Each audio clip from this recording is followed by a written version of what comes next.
Hi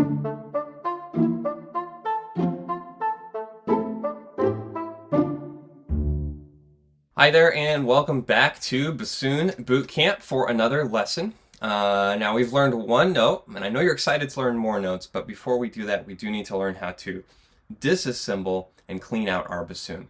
So the first thing we're going to do is just remove the bassoon from the seat strap there, okay? And just lay it carefully across our lap, make sure it's not going to roll away from us. You'll also need for this a swab, which looks something like this. I like the silk ones because they dry out really fast. And then it should have attached a string, maybe with some kind of weight or a chain like this one. So make sure if you haven't done so yet, get yourself a bassoon swab. Okay, so you'll need that. Now we're going to just disassemble our instrument more or less in reverse order that we assembled it. So the first thing we're going to do is take off our reed and just place that on a table to dry out while we do the rest of this, okay? Then we're going to remove our bocal,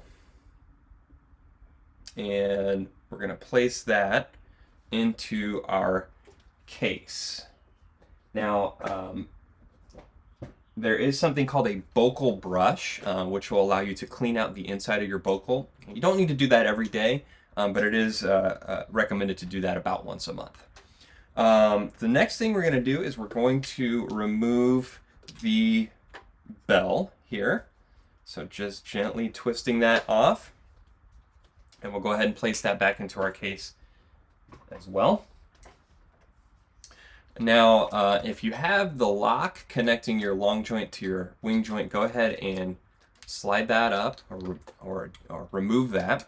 And then carefully, again, without bending any of your rods, carefully remove your long joint.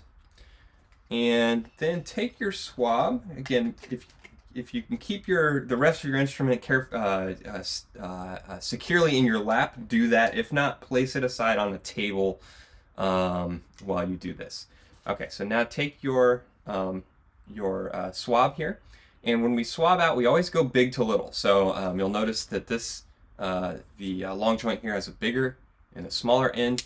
So we'll take the end of our string, or the weight, in my case the chain here, and we'll just drop that into the bigger end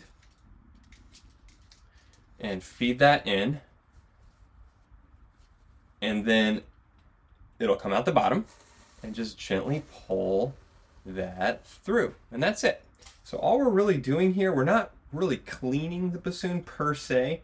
We're just removing any residual moisture that might be inside the instrument left over from playing. Of course, when we play a wind instrument, there is moisture that goes into the instrument, and the bassoon, of course, is made of many of them are made of wood, and even if they're not, they have these leather pads. If you can see that, these leather pads here, and if there's any moisture that stays inside the instrument when you put it in its case, that's not a good thing. That could lead to all kinds of problems, including mold.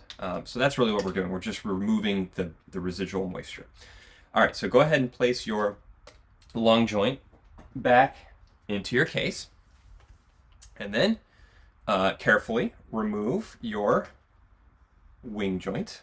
Again, being careful not to twist or bend or compress any of those rods.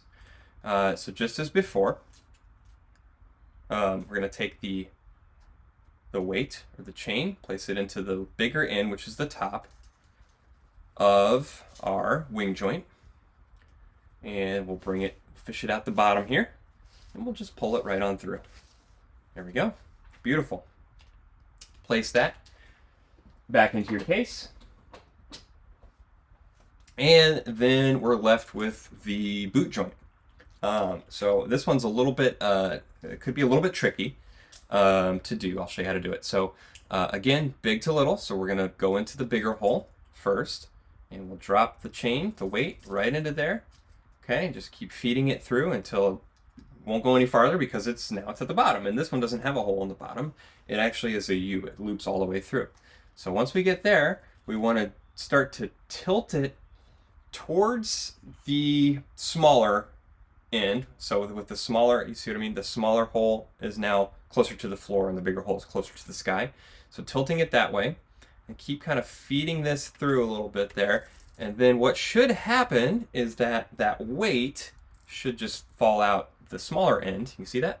On its own, just by gravity. Okay, and that's what you want. So we're just gonna now pull that on through gently, carefully, and clean, dry that bad boy out. All right, so there you go. Go ahead and place your boot joint back into your case.